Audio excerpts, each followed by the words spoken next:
It'll say live on ours first before it's actually live on YouTube. Oh, cool. Oh, but cool. Oh, it says Death in the Gunge on YouTube. What? I changed the thing. That's weird. Oh, it says Huh, interesting. Hello. Hey, well, I guess we're back with our regular programming of Virtual Cinema Club. I hope you all enjoyed the last one, which was really special. And if you haven't caught that, please check it out on our YouTube channel. Yeah, with Risul Pokuti, we were talking about sound and the use of sound in films, and kind of the thought process that goes into designing it. So I think it was something that we've all talked about, but we didn't get that deeper insight into. And I think ever since at least going forward, we're going to try and incorporate that as much as we can into our all of that for sure. So, but yeah, I guess just to let's do the intro. Welcome to week. I think we're on 26 now of G5A's Virtual Cinema Club. Wow. Where we discuss different films through the sort of guiding line of one director and focusing on a few of their films. And this week we're talking about two films by Vishal Bharadwaj, Haider from 2014 and Maqbool from 2003. I think they are. I think if we look back at the different films that we've done, they're sort of more known, right? I guess they're closer, if not definitely in like mainstream films. Yeah, I would say Haider, Omkar, and Maqbool are probably his three most known films, right? Because they're like the trilogy of sorts that he's done. Three works by Shakespeare. So the two we saw the earliest and the latest work he's done in that trilogy. The earliest being Maqbool, which is an adaptation of Macbeth. And then Haider being an adaptation of Hamlet. I think they're like interesting, I guess. And then obviously the other one that we didn't watch is Omkara, right, which is Othello. Yes. But I think they're interesting, like plays to be picked. I don't know what you felt, because I know Hamlet's obviously the most adapted, probably, right? In various various things, but I think it's interesting that it was the last one. I mean, maybe they were all planned together, but like it's the last one that we're seeing, right? As an audience. And I just wonder. Yeah, I think it's very interesting that he chose it's what I think is very, at least for me, what I thought was kind of impressive is that taking Shakespeare and then adapting it in the way that he does with each of these films, and kind of setting it in terms of like place and the characters that are like kind of embody that place.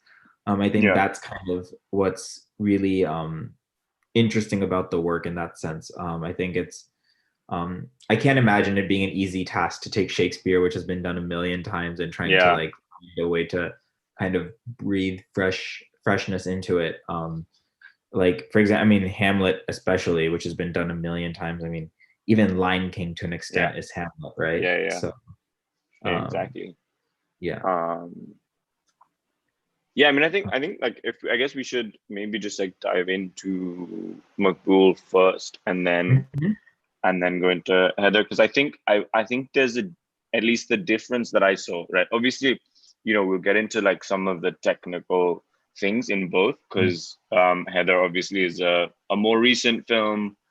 Though to be fair, I don't think it's this is like something that like is an excuse or reasoning, but like it's more recent, so it sort of feels It feels more polished, I'd say. Yeah, exactly. That's the right word. It feels more polished, and I think that Maqbool, because it's older, could feel um, a bit dated just in terms of the style.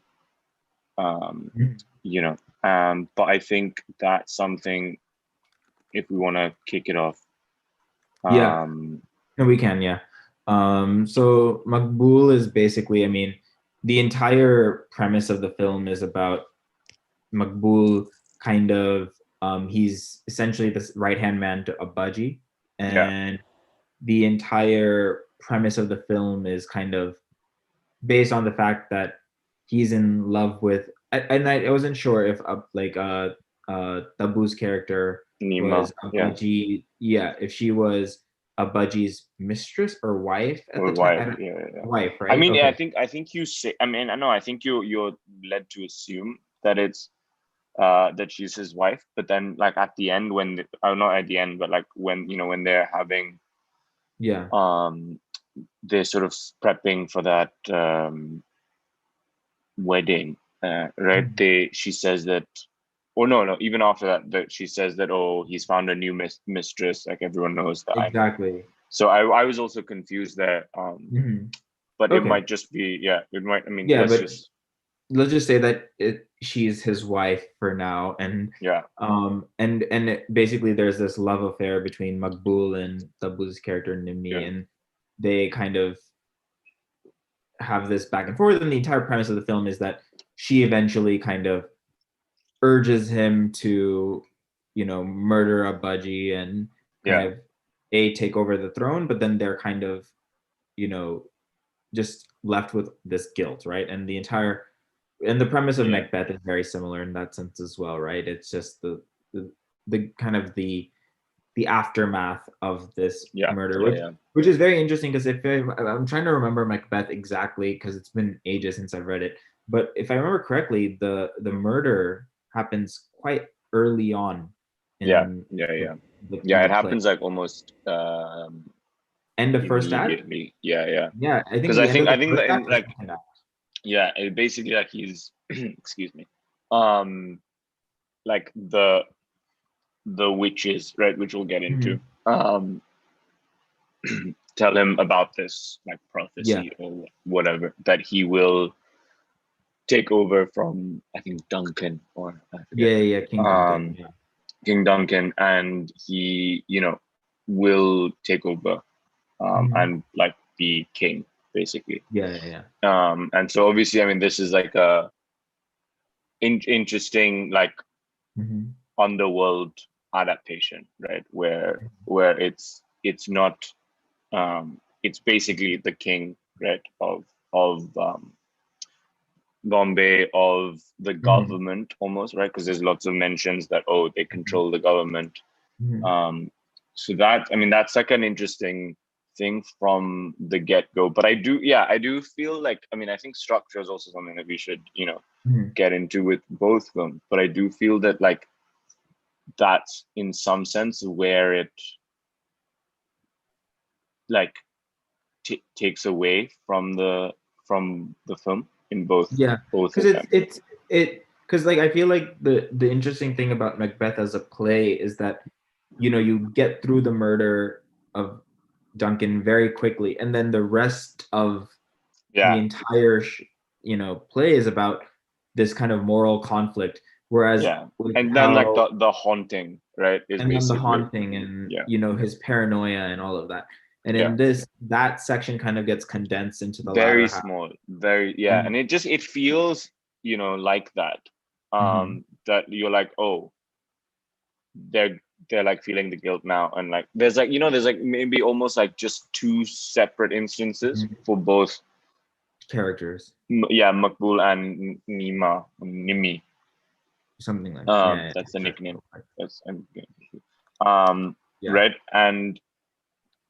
And then you're sort of like wondering like, oh, okay.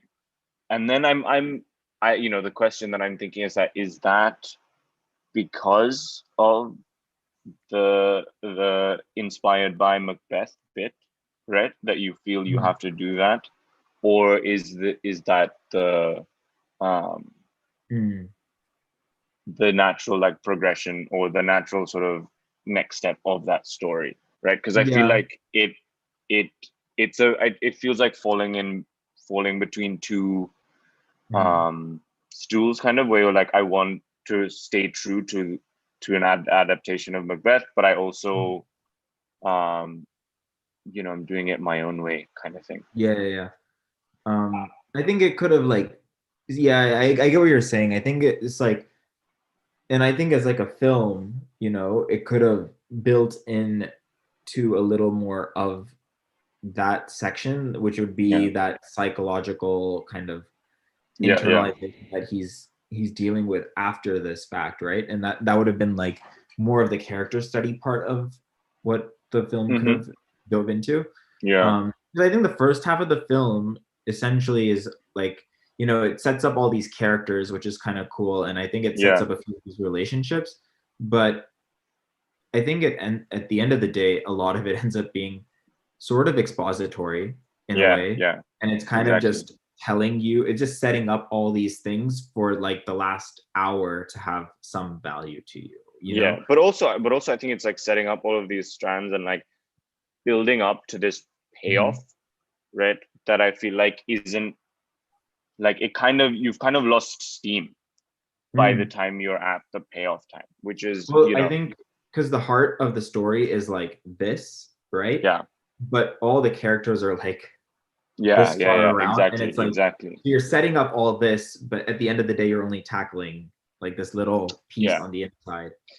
yeah, Um, and I mean that's also like, because I think the characters are mhm, quite interesting, right? And I definitely think the ons like, if we were to compare Maqbool and Haider in terms of like um set like protagonist and ensemble, right? mhm, um I think the protagonist, like the focus in Maqbool is very much protagonist and his ensemble, mhm, right? So it's everybody around him, right? And we get a great sense of their relationships, like you said. um mhm. Whereas in Haider, I feel like it's the protagonist and then there's a distance between the rest of Yeah. them, Well, I think right? it's like So the exact opposite. It's like protagonist and then it's antagonist and his ensemble. yeah, exactly, that's even better, actually. That's even Because better. everyone is like a Yeah, part yeah, of yeah. it's like protagonist versus Correct, the correct. world, the Yeah, world. You know what I yeah. And mean? I think we feel, at least I felt that in that I couldn't after a point connect with the other characters as much, In which which in uh, Heather, because I think it was so like focused, at least from yeah. and I mean, we can get into that in a bit, Mhm, mhm. because I think that there was that like disconnect, or like attempted like sort of roundedness in the other characters, and some of them fell short for me, where I was like, oh, okay, this person is like a real, Mhm. or trying to be a real, Yeah. well-rounded human being, and then like I realized, oh, this is a different plot device. Yeah.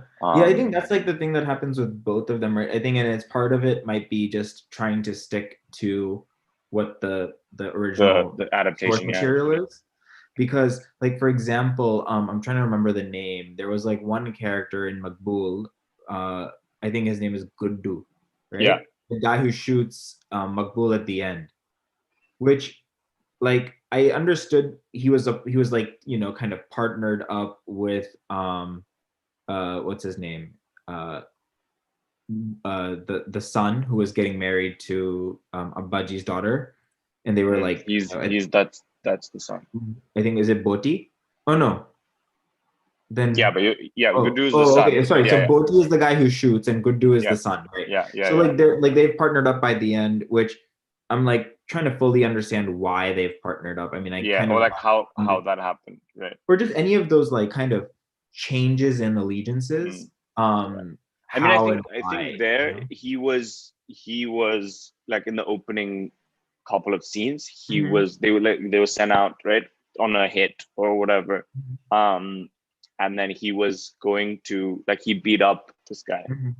And then he was going to kill him, and then he said, "Come work for us instead." Exactly. Right. So that was, I think, the connect between Gudu and Boti Yeah. in the beginning. But then you don't see that Hmm. relationship like continuing Exactly. through. And then at the end of it, there's like no real like you don't feel the need for like especially Boti's character to be the one to kill Maqbool, Yeah. you know? And that's where the film ends. And it's so it I think it's just like I feel like, you know, when you do an adaptation, it might be more sometimes, I mean, just something to think about, I guess, would be like, can you combine characters or can you alter the source material to better fit what your Yeah. storyline is and what you're trying to say, I Yeah. think. I mean, that just brings us perfectly into what we were talking about earlier, or what you told me to like keep an eye out for, right? Mm-hmm. With Maqbool is um, the dynamic and sort of the um, relevance and importance of the two cops, Yeah. right? Played obviously by Om Puri and Nasruddin Shah, and I think those. Now the question, right, to build off what you were saying before, is that because I think they work like as a Mm-hmm. device, a part of the story, whatever you want to call it, really well. Mm-hmm. And definitely, I think one of my favorite parts of, or just like the most enjoyable. Like it really, Yeah, they actually like the banter between the two of them yeah, made for a very interesting dynamic, and then that right, coupled with the astrology that exactly.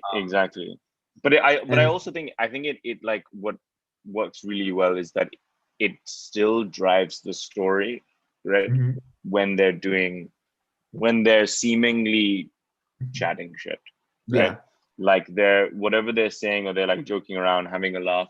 But mhm, if you pay attention to it, it has consequences, or like it yeah. has Well, what I think is interesting is because in the play, I think it's the two witches, right? And yeah, yeah, they're very passive characters. They're just kind of like telling what's going to happen, but yeah, don't yeah, actually like sort of like a chorus type.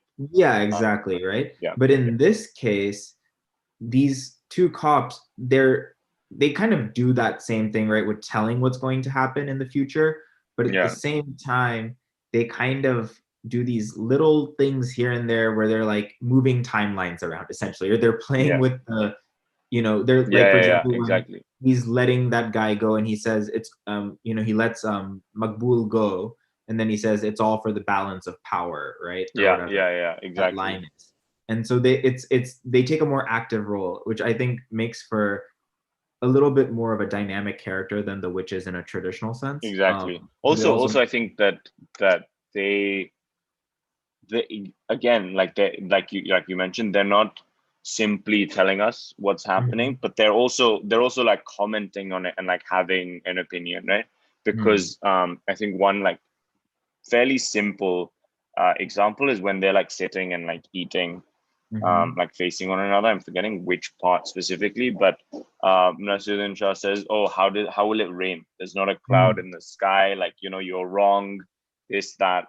Um, and then obviously, like a few seconds or a few scenes later, it's like this massive storm almost, Yeah. right? And then there's almost like a "I told you so" Mhm. from Om Puri. So I think that also, it it makes it sort of works in that sense that you're getting information, but it's also like you're building an attachment, right, to these characters, because you're Mhm. like, oh, look, you know what I mean. um Whereas Absolutely. in maybe a more traditional sense, they would be um like just helping drive the story on in a very like two-dimensional way. Mhm. Actually, I was actually thinking about it. I was like, after I sent you that message about like just to watch out for these characters, like as a film, I think they're the only ones who are kind of playing both sides in a way all the time, or they're always kind of Yeah, up to their antics. And I was just thinking I was like, it'd be very interesting to see this film, the entire film, kind of told from their perspective as such. yeah, yeah, So yeah, it's all kind of how they're, you know, yeah. pushing the buttons and Pushing changing the, the or like moving timelines. the chess pieces almost. Exactly. Um, Because I mean, because the film starts with them, yeah, it does. but then it ends with, you know, it ends on this note of just like the shot is so it's like Maqbool's shot, and then it's like the slow motion shot as he falls to the ground, and then I think it Yeah, fades up to the sky, and then it fades to black, right? And like my whole question is like, at the end of it, I think the question ends up becoming like, so what, in a way, right? It's mm, like where does this leave us? And I feel like just by like going back to those two, you know, the two cops by Nasiruddin Shah and Omburi yeah, would have been a very interesting way to put all of it into context, you know, yeah, or yeah, just yeah, kind of exactly. sum things up.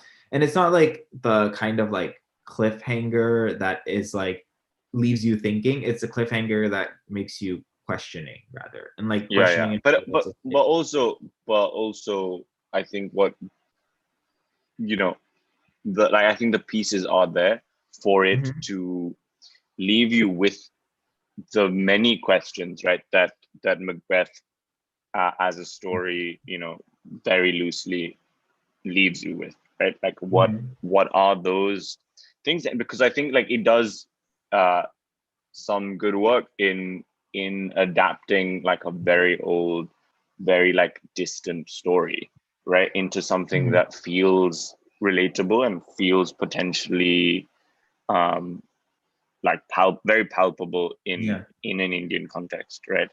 Or Yeah. just you just like a, let's say, like a non-Western context.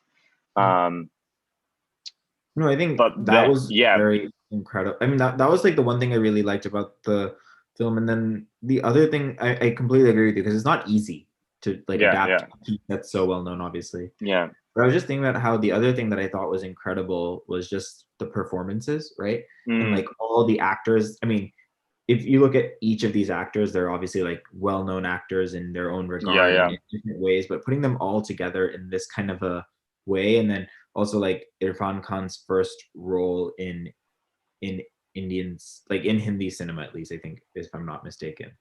So oh like, really, yeah, so like, as I oh, think he wow, did like a British film before, like The Warrior, I think, okay, before this. okay, okay, But this okay, was okay. his first like Hindi film. And so like that, you know, being amongst so many like, you know, Yeah, well-known actors who have, and they all, I think they all kind of come from theater background as well, yeah, yeah, yeah, which I think you kind of see in terms of like from even like a Budgie, right? As a character, he's so, you know, almost very quiet and very yeah, understated in yeah, the, which is very interesting to see and almost refreshing, I would say. yeah. I mean, I think I think maybe like I want to say, going back to what we were saying earlier, is that, oh, it should have happened like faster, right? Mm-hmm. But I think that, I mean, this is just like a guess, but like because his role and like just his performance was quite good, right? In creating this like very relatable, almost like underworld don, I right? That mean, like every he, I mean, he's he's feared but also like respected, exactly. He because doesn't feel like a villain to us. yeah, yeah, yeah, like there's almost like some level of like fairness that you expect, you know Mhm. um not in what would be perceived as a weak way, but in like a respected way. So I think that's sort of, because even when there's that deal, for like 30 crores or something, and he just says no, right? Yeah. And you sort of like get that glimpse where he tells Maqbool and the others that, oh, if someone's not interested in profits, like they're The basically bad. to yeah, like to be wary of them, because you don't Mhm. really know. I mean, he doesn't say it in those words, but it's like you don't really know what they're after, and so you can't necessarily gauge how they'll Mhm. react and how they'll like what will their actions and choices be. Mhm. And I feel like that's a really interesting Yeah. sequence, because it sort of gives you so much, right? It's like a short scene, couple of dialogues and all, but it gives Mhm. you so much insight into who this guy is, right? And Yeah. how he's Exactly. running the city and beyond. Absolutely. And then I think that's the other thing that's really interesting is like everything is so calculated in the Yeah. film, right? So even for example, like when he's showing off that his bodyguard will like take a bullet for him, and then he says, you know, he'll do anything for me, Yeah. and then Yeah. you know they come in with the like Nimi comes in with the alcohol and is like, drink this, and in Yeah. that moment, like he also knows that he can't ask his bodyguard to do it, but then he has to just Yeah. to prove his point, and then Exactly. Because unfortunately, it'll, despite like this, that's one of the things, right? Where he like, no, no, I won't do that. yeah, Um, but then it almost would undermine hmm his sort of control or his like hmm respect or whatever. exactly, Um, but what's interesting, I mean, that I mean, it's great that you brought that bit up because then that goes into the big scene, right? yeah, Where the bodyguard sort of never leaves the right. hmm He they tell him to like drink, like pick up the bottle, and like he doesn't stop, right? So he's basically like drunk and passed out. hmm Um, and that's when they both decide to take a budgie out. hmm Um, and I think that sort of obviously, I mean, obviously we can keep going on about like, oh, it should have happened sooner so that we get more of that yeah. I side, think like I guess that yeah, yeah, psychological yeah. insight, right? I see what you're saying. Um, Yeah.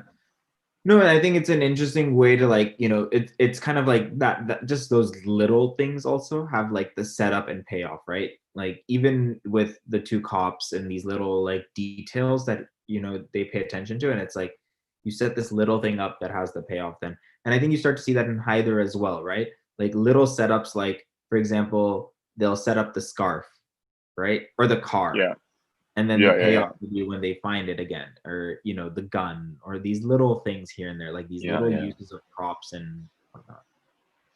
Yeah. yeah. I mean, I um, think yeah, that's true. That scarf thing just like bothers me. yeah. And just like um, we can talk about that.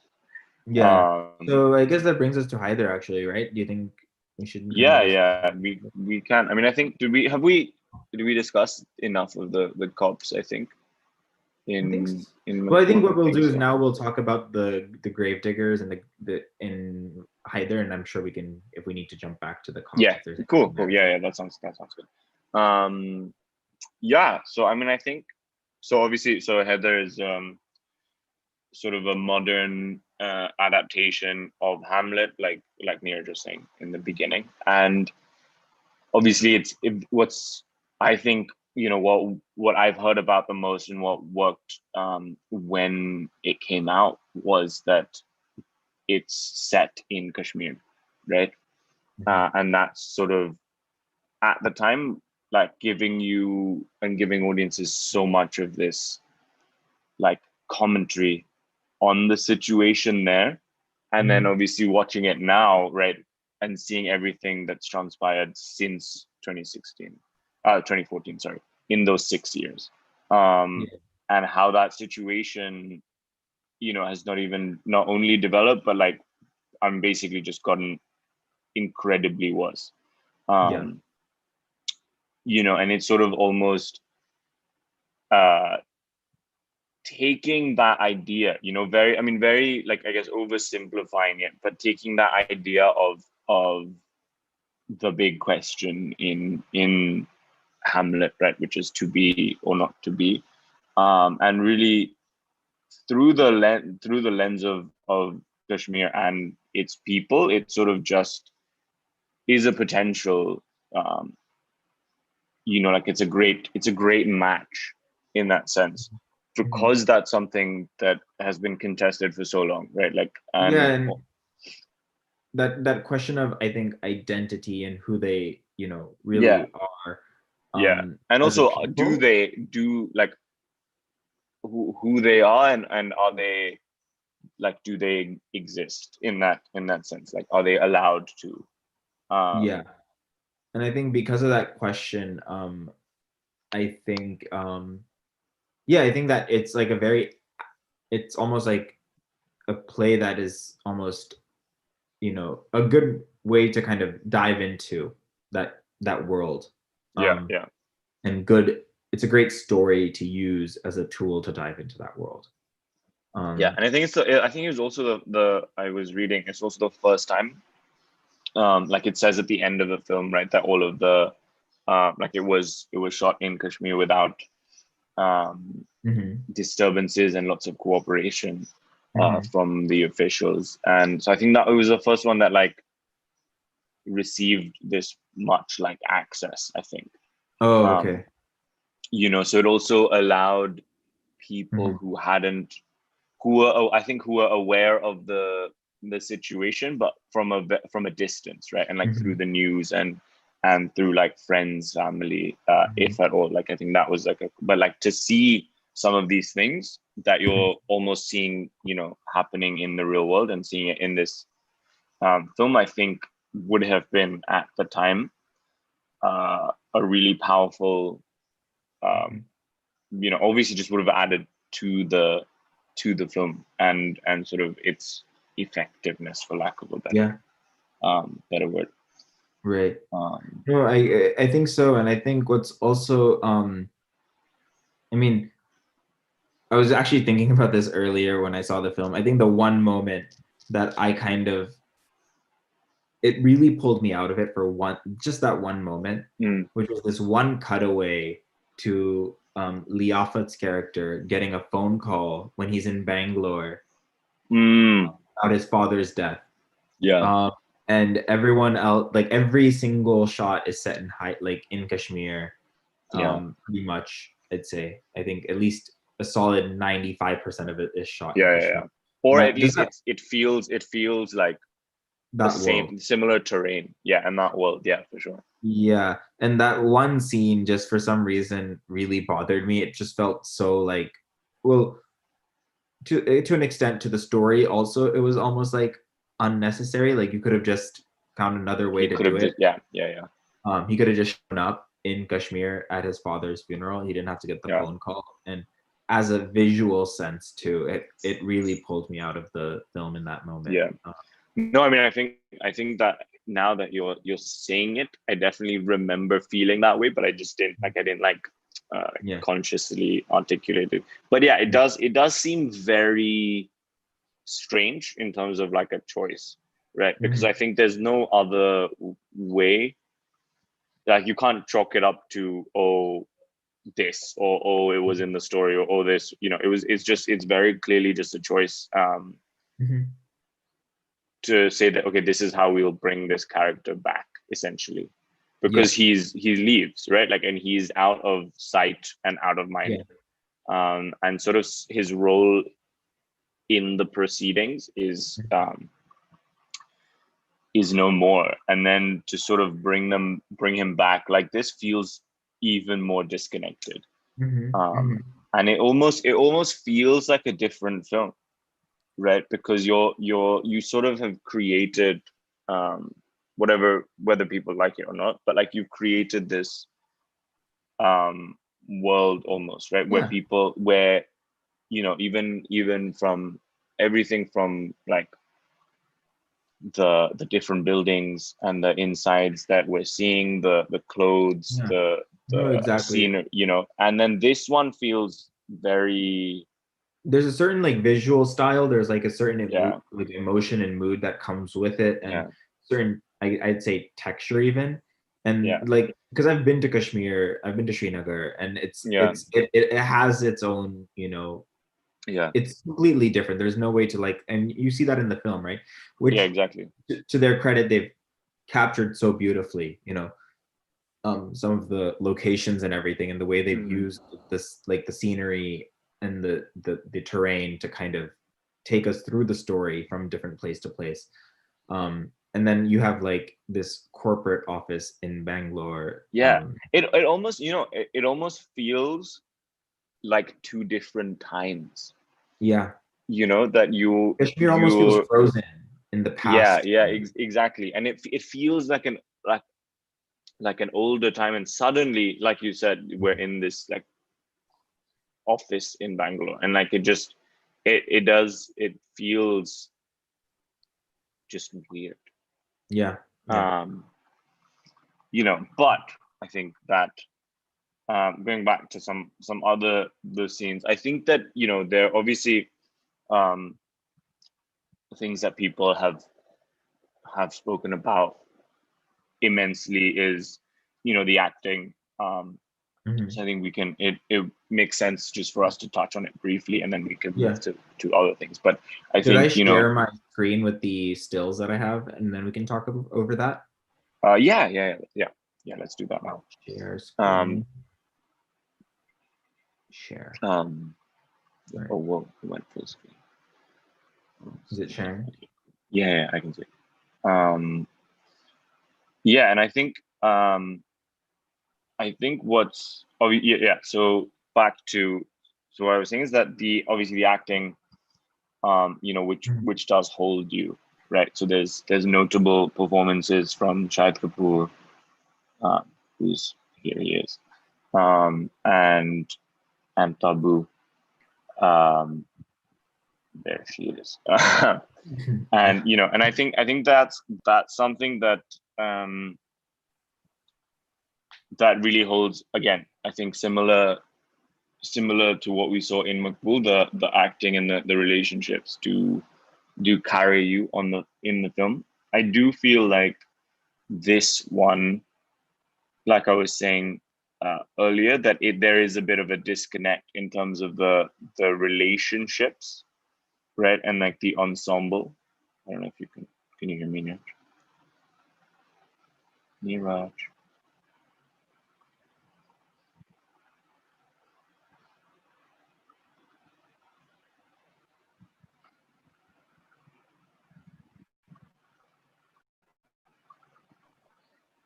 Hey, Right. sorry about What that. happened? I don't know. It automatically kicked me out. Back now. All right. That's weird. Yeah. Okay, Here cool. So again. we can try it. We can try it in a bit. Okay, cool. Yeah. No, so I was saying, how much did you hear?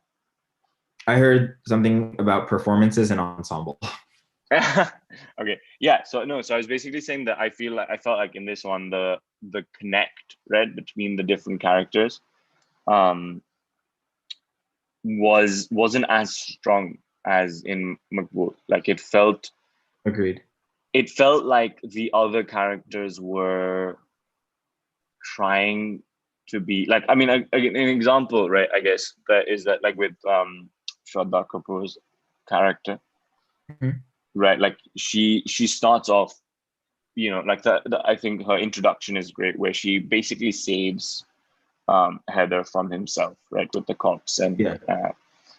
and all, and then she gets in trouble for it, obviously, and she's being told, like, oh, stay at home, be a good, like, daughter, woman, whatever, from a um an older, I guess, definition. And then she says that, oh no, I'm not leaving, I'm not quitting my job. So there is that, like, allusion to I guess, like, a quote unquote modern woman, right? Mhm. And sort of saying, but then it sort of falls off afterwards. You don't necessarily see it as much, and then it's like, oh, she's a journalist, and she's trying to be a journalist in Kashmir, which is, I'm sure, incredibly difficult. Um, but we don't see it in so much as, oh, we have lost Niraj.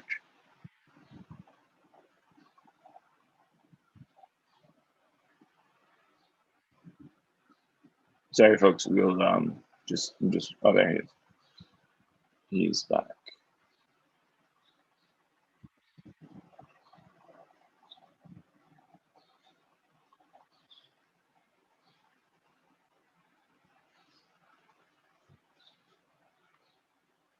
Niraj. No.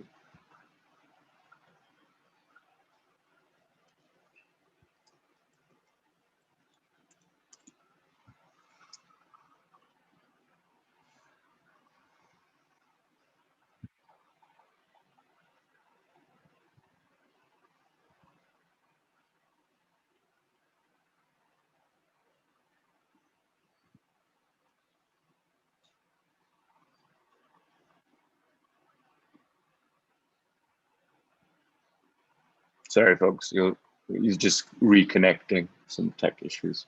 Just give us a second, and we'll continue. But in the meantime, if anybody has any questions about the two films, about you know what they thought and their sort of reactions to them, please feel free to message it in the YouTube chat, and we'll sort of incorporate them into the conversation, and it'll obviously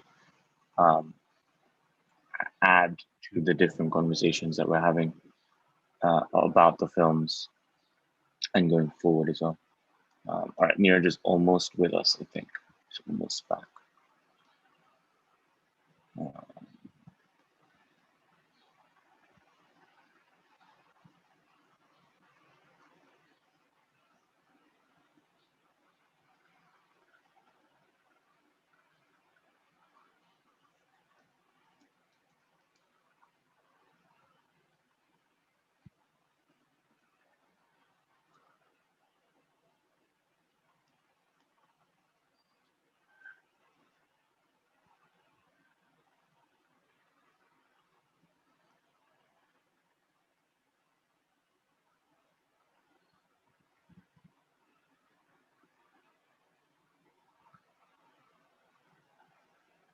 Hey, Sean, can you hear me? Yeah, I can hear you. All right, sorry, I put it on my phone. No worries, it's all good. All right, sorry about that. Yeah, no, I get what you're saying.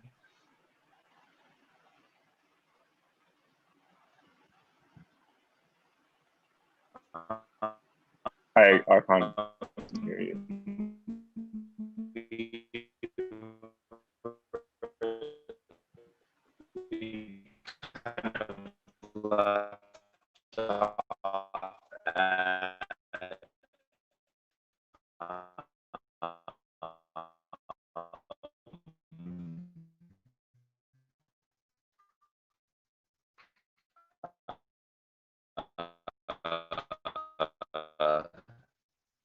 You talking about the kind of the disconnect from the,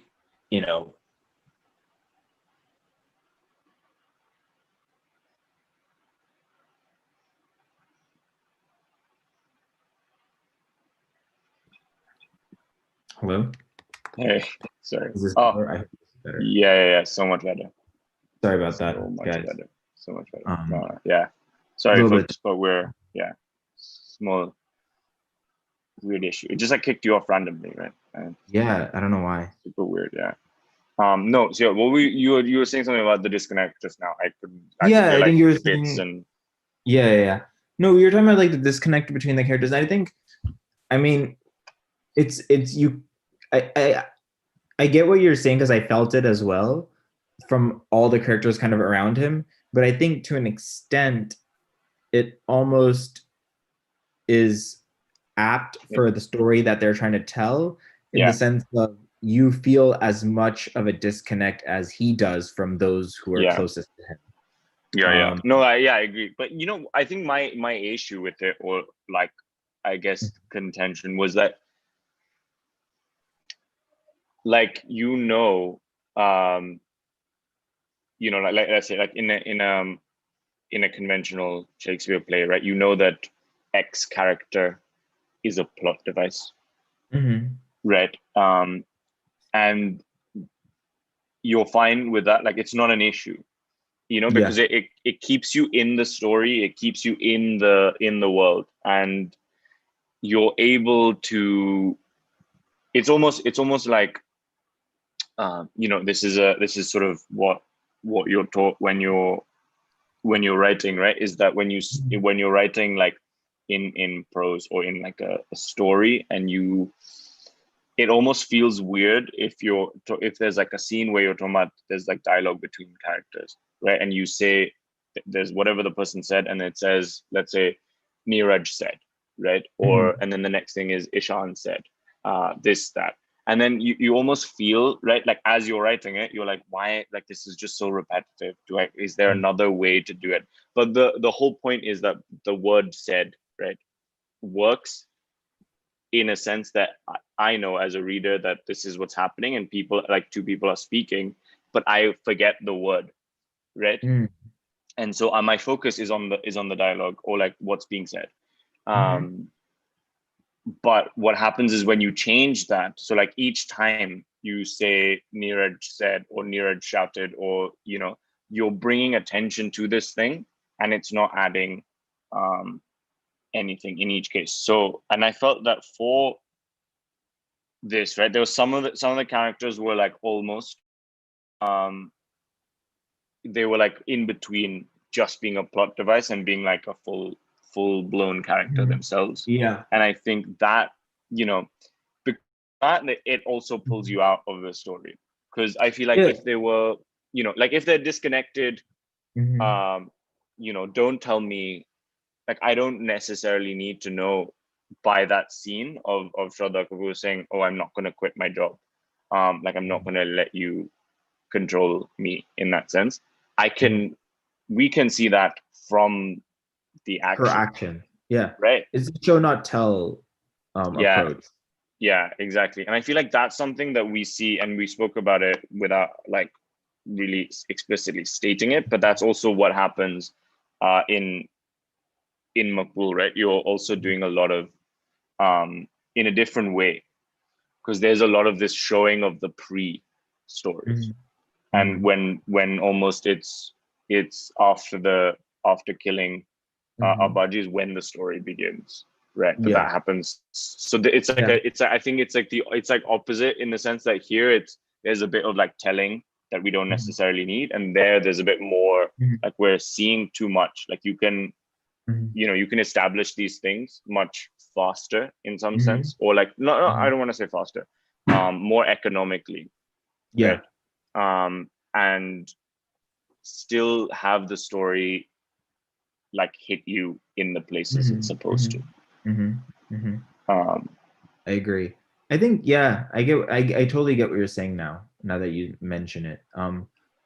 I think also, I think, it just depends on the characters. I think you can see the acting abilities kind of on display, and you Display, can yeah. see where, which actors are really kind of, hitting their marks. And I think that's one thing I noticed with the Vishal Bharadwaj films that I've seen, is that, he'll take these actors and really push their performance. Even that scene in the city center where, Haider has his famous "to be or not to be" speech, and the, Yeah, the the yeah, way he's adapted it to the people, and like kind of yeah. commentary But about, I mean, he's done it twice, right? I mean, that and he's this done I it think twice. that's, yeah, that also when him and Shraddha Shraddha Kapoor Kapoor. are alone, right? And that's the Mhm. one where it's I think where he completely adapts it, right? Where it's to believe Mhm. or not to believe. Yeah, um and I exactly. think that's incredibly powerful. So I think like those two moments were really powerful. Mhm. Yeah. The And I other think, thing I was like trying to kind of wrap my head around, which was very, um, it's there's some things like I don't want to. Yeah, there's some things that I thought that were like very interesting ideas that they were exploring in the visual sense of things, but then it didn't necessarily have any rhyme or reason to it, mm, in terms of yeah, yeah, if you go back and see the film, I think visually, the like compositionally very beautiful, and even from a lighting perspective it's very yeah, beautiful. yeah, But there was like some interesting play with contrast. I think, some of the scenes had a very like soft pastel tonality to it, and like, very soft contrast, yeah. and then there were some sequences that had very high contrast, Mm, but they were cutting together, and it wasn't like one was reserved for only the flashbacks and one was reserved only for the present day. It right, was right. very kind of back and forth in that sense, which Yeah. I was trying to kind of wrap my head around and try to understand a little better from a visual standpoint. Mm, Just just like the why, consistency, yeah, the yeah, yeah, consistency of the look. yeah. I think again it's similar to like it's another sort of example of what I was saying in terms of like the character said, right? Because you're changing it up. So Mhm. where like similar with the editing, right, and the cuts that you're asking us to recommit each time, Yeah. and reinvest, right? So when you sort of don't know why this is happening. And not to say that like it has to make like sense intellectually or whatever, but like like from a feeling point of view, right? Like Exactly. you A creative it, decision should keep you in the story yeah, and for like a and I think layman. but just anybody like watching, because it's like you have to feel it.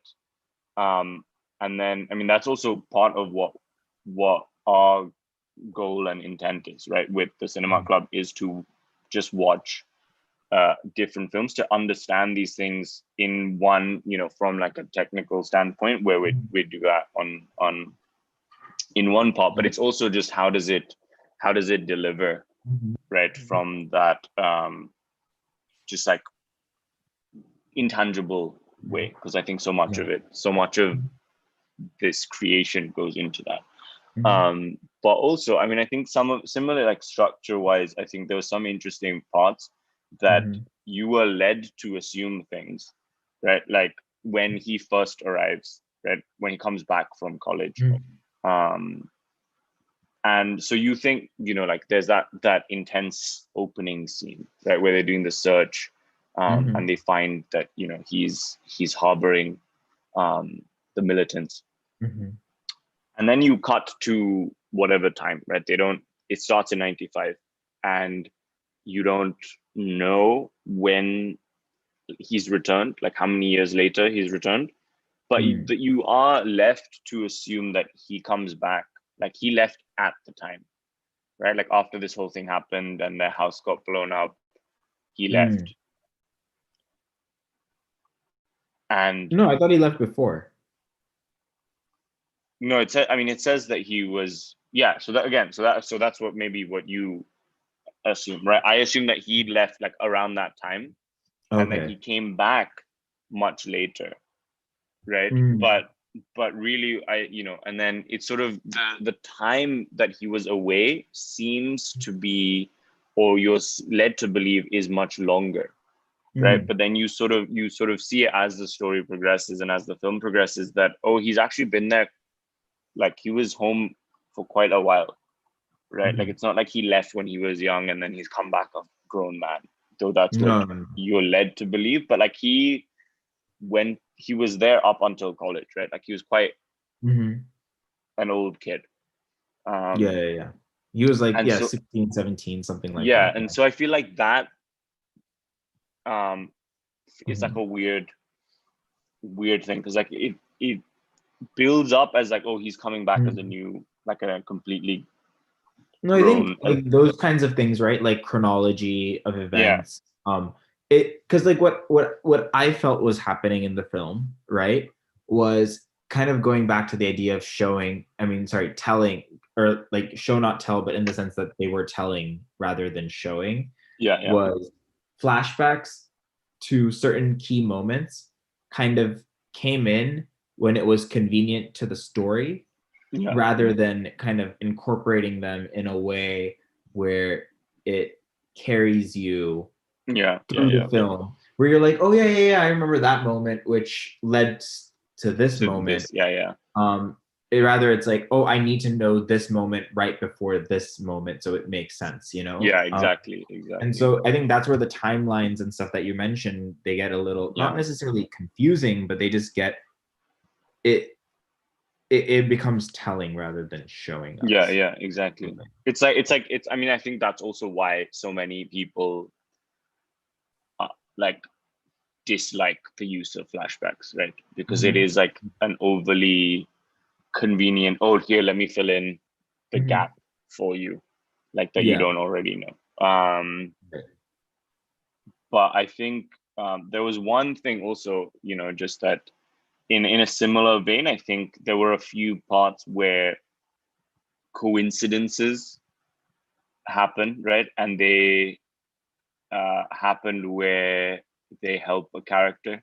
And I don't know what your experience is, but like what I've learned, right, and what is, I guess, let's say rigorous storytelling, is that coincidences always put your character in more trouble, and they have to, quote unquote, earn their way out.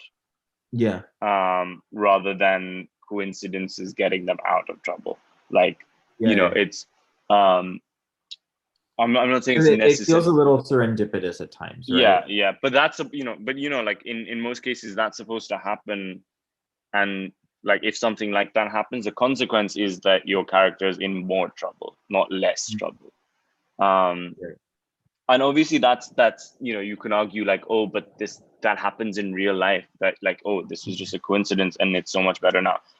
But Yeah. again, like that's not um Like the question the ends up becoming what makes for like the best storytelling, right? yeah, exactly. And like for the best, in terms of like when you're telling a film, you want what's going to make for the most interesting film at the end of the day. So that's always the Yeah. question. And Yeah. so you're absolutely right. I think yeah, I think you yeah, you're onto something in that sense for sure.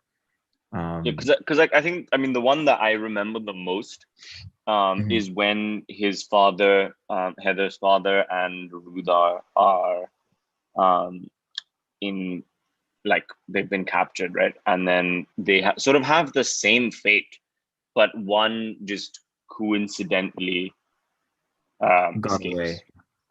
Yeah. right? And Mhm. sure, like you can say, oh yeah, but it wasn't his father. Like the easier thing would have been, oh, if his father escaped, but Mm. this is sort of just like like an adjacent solution, right? And that, like, it feels a Mhm. bit odd, or just, I Yeah. mean, just feels like there was no, like, he just like got out by Mhm. chance, Yeah. in Yeah. a place that's obviously so focused on keeping these people captured, Mhm. right? It Mhm. just seems like, oh, okay, they escape, whatever, like, Yeah. on to the next one. Yeah. So but obviously those performances, and then the way that he brings Heather in, I think Mhm. is obviously nice, and works well. But I don't know what you felt, but in terms of that iconic scene that we talked about, when he's doing the first to be or not to be Mhm. rendition, I felt like there was a gap in the jump in his character, in his like character arc. Yeah, because it's like all of a sudden you're on this Yeah, other side of him.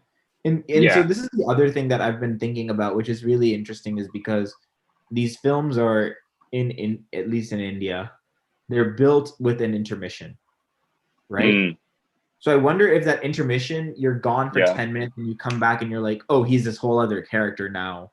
And it yeah.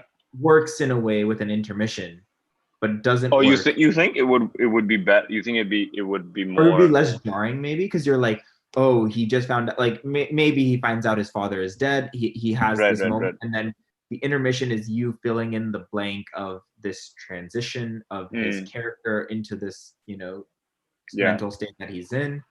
I don't know if it works necessarily yeah. necessarily but I'm thinking if I feel that's like the it would thought be. I feel like process in it would be more jarring. It's like, imagine if you're in the movie theater. I would imagine personally, like, I missed something.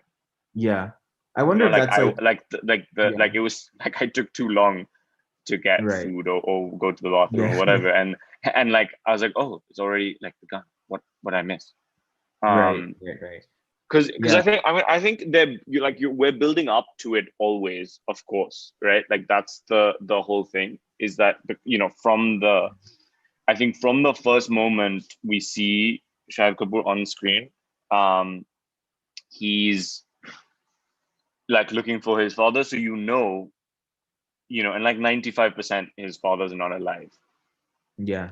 right? So that this is happening, but it's just like, how does it happen, and how do we get there, Yeah. right? How do See, we and that's get the to thing that I thought would have that been very conversion? interesting because like they show it or they say it in a flashback, right? In the writing of Yeah, like, the uncle became friends with this, the politics and this and that, and then yeah, yeah, yeah, he was the guy who showed up at the theater and had your father killed, essentially, right? Or yeah, imprisoned and killed. And I exactly. was like, show me the politics of all of that, like show me who he's talking to, and I want to see all of that because Yeah, I feel like that would have been a far more interesting insight into how the politics of Yeah. not only the politics of these characters, but also within the context of Kashmir as a Yeah. place. Yeah. Yeah. Could have been very fascinating. Yeah. I Because mean, they I talk think, about these little ideas, which I've researched, yeah. like the idea of the half widow, right? Which is like Mm, actually a real thing. yeah. It's not just something that they like. It's not a term they coined Yeah. And just. it's sort of just like casually mentioned, right? Like It's touch and it's like go. Yeah. in like jest, you Hmm. know, Yeah. like, you know, where she's like, oh, I'm now both like a half widow and a half Hmm. bride, right? Yeah.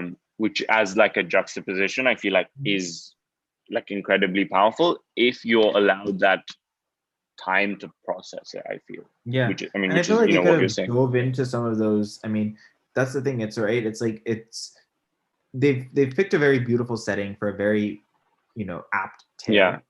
But at times I felt like it could have used a bit of like digging deeper Mm. and just Yeah. getting. It did feel like it was just like, oh, we're in Kashmir, guys, Yeah, just so you it's know. it's it turns very much into a setting rather than like Yeah. that's being Like a essentially context.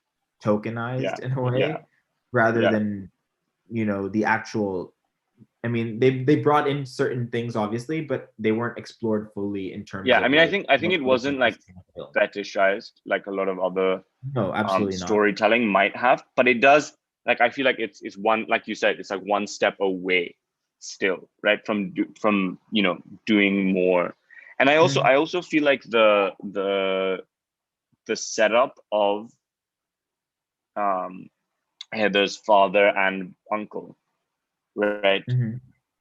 is, like you mentioned, like show me the politics and stuff. Like we see, you know, here maybe we don't see enough of Mhm. who Heather's father is in the society, right? You're sort Mhm. of led to Mhm. um, assume that he's like a Yeah. respected Mhm. doctor and stuff. But then, what is the connection between the two brothers, Exactly. right? Because I think in Hamlet, right, that's something that Mhm.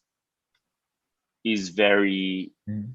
clear in the sense that, like, you know, they're sort of in the same, they're like they're running or they're gunning for the same Yeah. spot, right, which you don't see in this case. I'm not saying Mhm. we need to do that, Yeah, yeah, yeah. you know, and Yeah.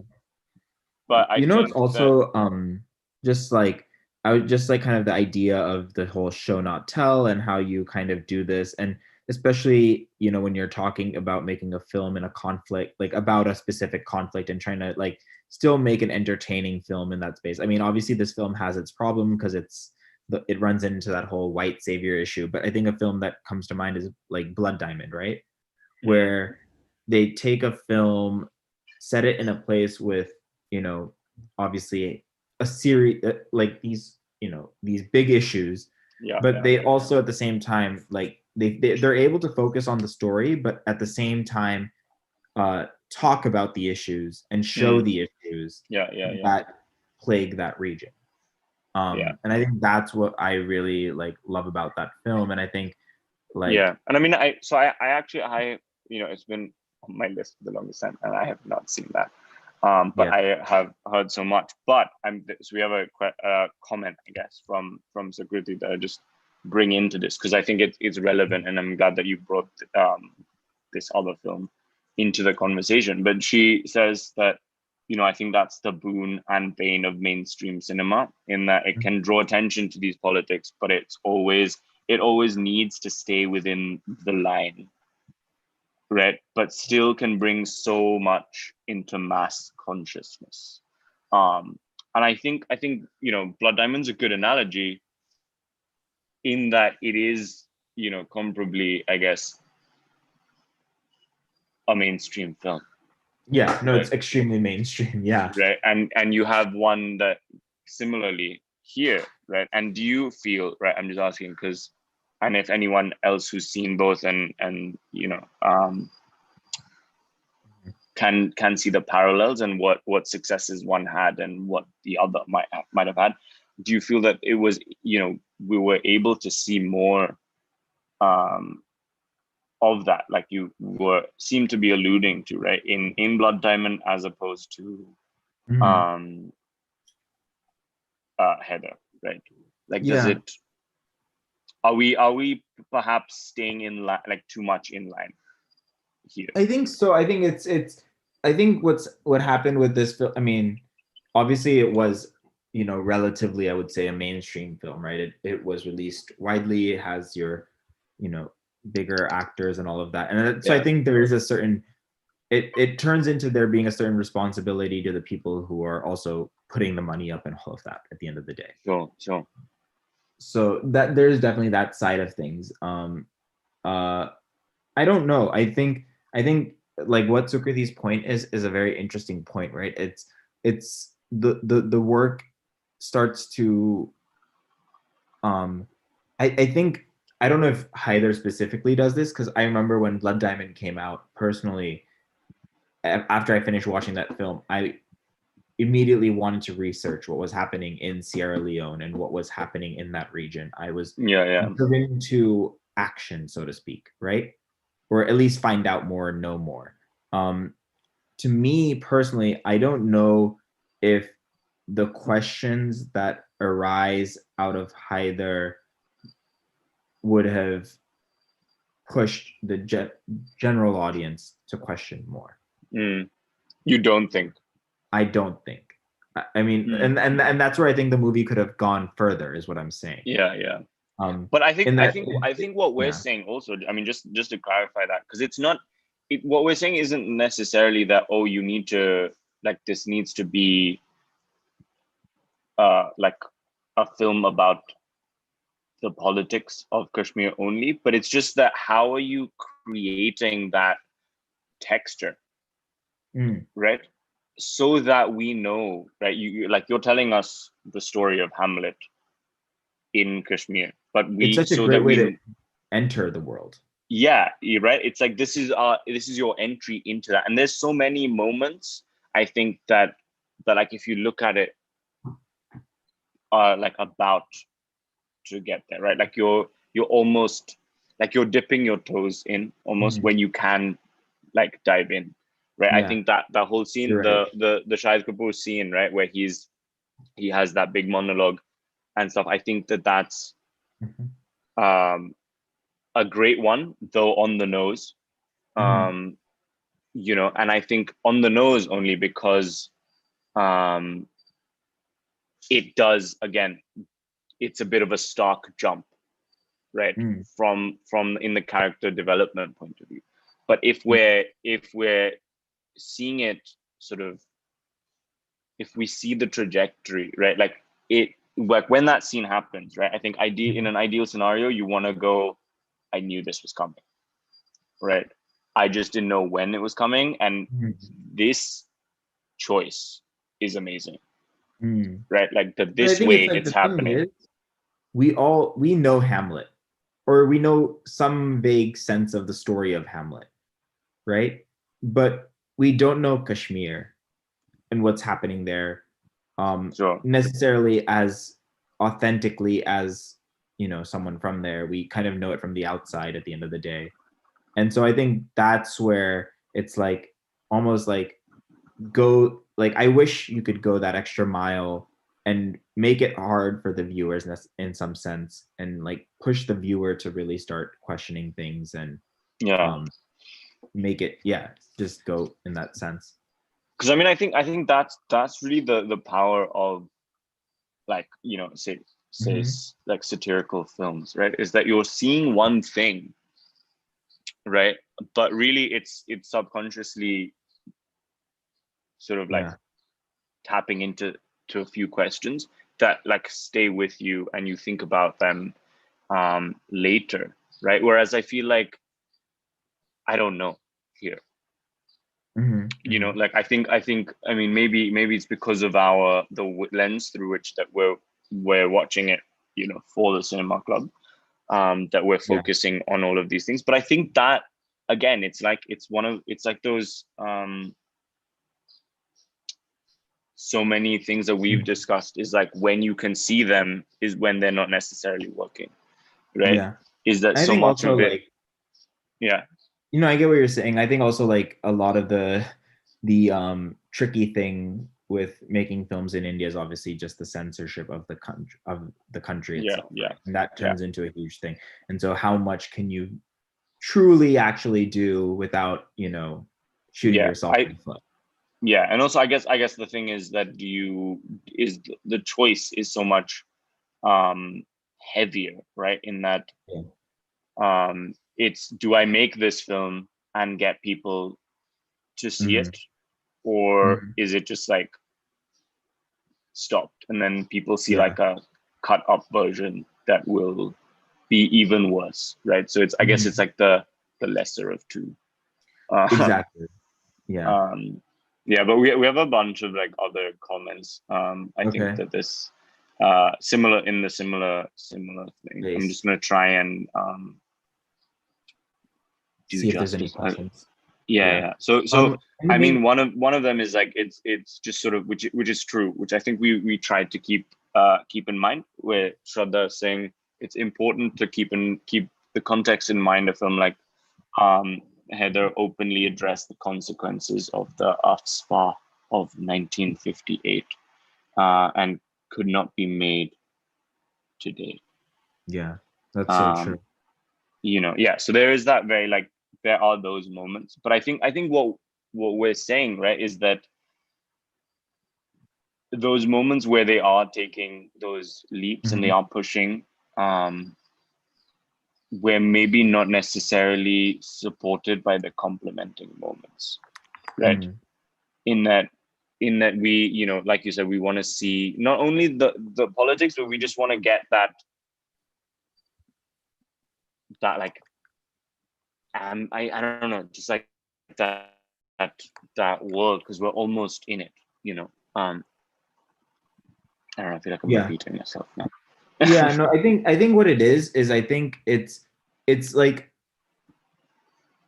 I'm trying to find a way to like put it into like the right words. Mm, But I think what it is it's when you take a story and then place it somewhere else, right? When you're adapting it in the way that you are, I think what becomes even more essential is that each of those um, you know moments that are happening, whether they're from the adaptation portion or from the source material portion, you kind of have to, I guess, pay attention to, are you is the audience buying each of these kind of shifts in tone and mood and character, right?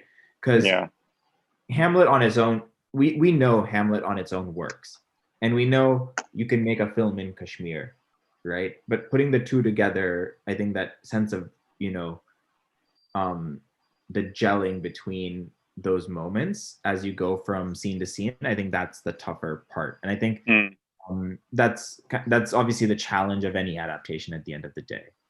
yeah, Um, yeah. I I mean, I do think we I want to think there really, are there are there are a bunch of like, I guess, mainstream tropes that we see also that don't necessarily, again, complement it in the way it can, right? Mhm. Um, and I mean, I think that that's something that I was talking about earlier with some folks, is that it does feel a bit long. And then there are obviously those um, like songs and things. Some, I think the one with the grave diggers is a great Yeah, visual I actually wanted to pull up the stills from experience. that. Yeah, but again, I felt that was another scene where there was a bit of a disconnect for me, right? Because it's almost at this like point of high tension, and then you just switch Mm. to To me, this that like, worked really well because to me that was like the lull before the storm that's coming in, which is yeah, the no, climax. I'm talking about just that bit, like before we see Heather come into the scene, right? It's almost Okay. like what is happening, um, Yeah. right? And um, Hmm. so there's that, and then I think also like there was some like bits that were a bit like grating in, like with Yeah. the chutzpah joke, Yeah. Yeah. Yeah. um, Um, I'm gonna share my screen again. yeah, Hopefully it go for works it. all right. There's Preview. also a question for you about what you thought about from Sukriti what you thought about the music and sound adding Oh, to the okay. narrative for both films. We'll go through them. I'm just gonna quickly go through some of these stills. Yeah, go for it. My computer is kind of freezing up a little bit. So yeah, obviously, Wow. like from a setting standpoint, just visually, I mean, taking us through this place, I loved how they had these like overhead shots, quite frequently. Mm, It's yeah, very these are There's great. something about these moments that I just really loved. This and just the shikaras and the lake and the stillness of it. Just incredible. This moment, these two shots, I found this moment very like interesting because he's there for the longest time and no one really Yeah. notices. But I love the idea of having that veil, kind of that Mm, disconnect between them. yeah. Just really interesting. That But see, like this is what I mean gauzy about like, texture. yeah, it adds like a layer of texture. But this is what I meant kind of about like the contrast. Like, for example, like you have these, which are all like really soft and pastel, and then you have Yeah. this moment where you have that like kind of crunchier, higher contrast look. Yeah. Well, it's all part of the same world. Yeah, the first two sort of, based on just like I guess conventional Mhm. visuals, like it feels like a flashback, right? Yeah, exactly. Or Whereas yeah, this, just relative, like you know what I mean? And yeah, exactly. That's what I mean. Like yeah, that feels like a one set, like one Mhm. type of language, and then the crisper one Yeah, feels like a different. exactly. Uh, Um, there's something very interesting going on with the camera here, in mm, sense of, and I'm not too sure. I wish I could put an exact, uh, you know, word on what they did because I don't. I'd have to like, speak to the cinematographer. But there was definitely something going on. So what they did yeah. It was here, like a handheld-ish feel, right? Or that well, was, it was handheld, but then I think the other thing that he utilized was like a higher shutter speed. mm, So he was using the same like frames per second that we're recording, but there was like a higher shutter speed. So any movements, they felt a lot more crisper than they normally would. Um, right. which was really interesting because it it does kind of um, connect with the the mental state that he's in. I would say it's a little more Yeah, erratic, a absolutely, little more jumpy, absolutely. Yeah, and they it use definitely that. definitely complements it really well. Yeah, and they use that technique a few times throughout the film as well. I think from Mm, what I remember. Yeah. So that was like kind of an interesting observation on this scene and just the camera and the like just a technical thing that they would have done yeah, to kind of do that. sure. Um, this was a very interesting scene as well, right? This song, right? And using that kind of Mm, it's using that theatrical element, obviously, right? And kind of yeah, alluding to the idea of theater where Hamlet comes from. But Hamlet also has a similar sequence, right? Where he puts on the it's a play, right? Essentially, or it's some sort of a show, yeah. It's essentially. it's a yeah, it's a show like for their um wedding wedding Yeah. And he and kind of it's tells sort of them, he uses it to tell them the whole story, yeah, of what's happened, and then it's again I think asking the question to believe or not to believe, right? yeah, yeah. um He kind of you holds know up the who, mirror, essentially. Yeah. yeah, and it's like whose word will Mhm. the people believe and who will we believe, right? Also, Yeah. And so if I'm not mistaken, I don't know too much about this, but and so someone might know more, but it seemed like they were using like some sort of like folk like Kashmiri like like costumes and stuff and yeah, dance mm, as well. yeah, So, possibly. yeah. Um but anyhow, I thought that was very interesting, like kind of bringing in like the way he brings in elements from Shakespeare and puts them into this. But then again, like this location, I don't know where this location fits into the geography of everything else that we've seen, like their Yeah, house and everything. So it exactly. might just very well just be like a standalone set for Mm. this. But I Um, mean, it's quite like it's a striking. oh, absolutely, No, compositionally. it's I think the composition is incredibly striking. I think also just the costumes, and then there is like a slight shift because Mhm. we're watching a play or a performance in a performance. But I think this one, unlike the Bangalore office, right? This one Mhm. still complements the rest of Yeah. it. Like it's sort Yeah. of in that same realm. Mhm. Yeah. And so there's a comment that apparently the DOP took the camera off the tripod midway, or whatever the right tech stuff is, in this scene, and it was completely improvised. Yeah. Yeah. Yeah. Um, Um, so yeah, no, and I think you see those like trends in like visually. I think what the beautiful thing that I've noticed is like the cinematography. Some of the frames and compositions that we've seen here, um, actually, so we've seen Pankaj Kumar's work earlier when we yeah, watched Ship of Theseus and Tumbad as correct. well. And so, some of the compositional elements that you're seeing, or this compositional style that you're seeing, um, like the symmetrical frames, very geometric in shape, Yeah, and you sense that that visual sense kind of comes through across in this work as well. And also like the use of wider lenses. So for example, here too, right? Like even in Tumbad, if we remember, there was a lot of like wide lenses and like kind of these correct. close-ups. So yeah, Yeah. moving ahead. So this is one of my favorite songs in terms of like the visualization from a song to on screen. Mm, And it's very simple. It's just the use of uh, diegetic sound. So diegetic sound for you guys is basically just sound that's in the frame. So for example, if someone turns on a record player and that's the music you're hearing, that would be called a diegetic sound, right? So in this case, it's the shovels. They're digging yeah. out the snow and then sliding it off to the side, and that turns into the beat for this musical number.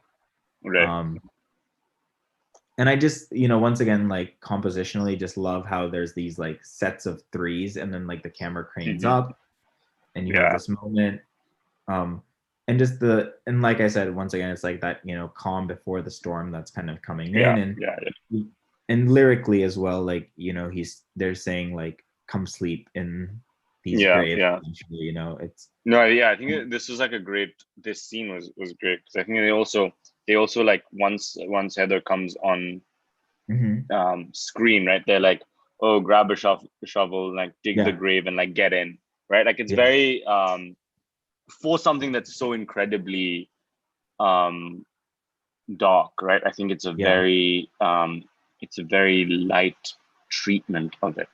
Hmm. And Yeah, it's I like think, I mean, I they saw know there's a also the bloodbath. sound. Yeah, yeah. It's almost like it's sort of like it's just telling you, it's a very clear moment of foreshadowing that, Mhm. they're digging the graves before the fight begins. Yeah, yeah, Um, yeah, exactly. almost.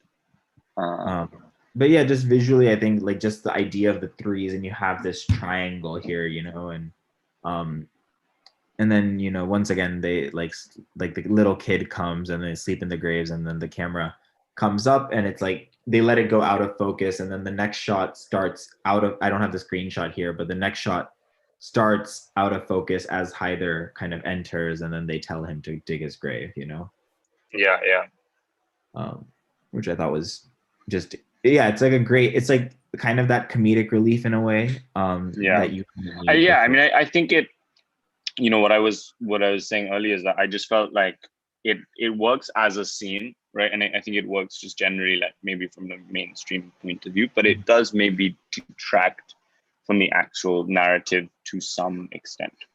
But I think that's something that Mm-hmm. we're possibly seeing at many points through the film, Yeah, yeah, that we've already discussed. right, cool. So yeah, just from a musical standpoint, I thought this was a very interesting bit. And then there was like obviously the song where he performs, and then I think I'm trying to remember what other songs there were. There was obviously the one Kashmiri song. Why am why am I blanking on the name? Gulome Rang, the one that the father sings as well. Um, Yeah, yeah. which Gulome Rang Bhare. Um, I can't remember the rest of Yeah. it. moment. But that also, so it's so yeah, and in that one, I think if I remember correctly, isn't it the one where it's just playing in the background almost in the female's voice, almost, even if I'm not mistaken. I'm blanking. Okay, but yeah, but from a sonic perspective, I think there was like a few other moments that I noticed where it's like a lot of times what would happen is like a scene would be ending, right? Yeah. But before the cut, you would start like the ambient sound or some sort of audio from the next scene.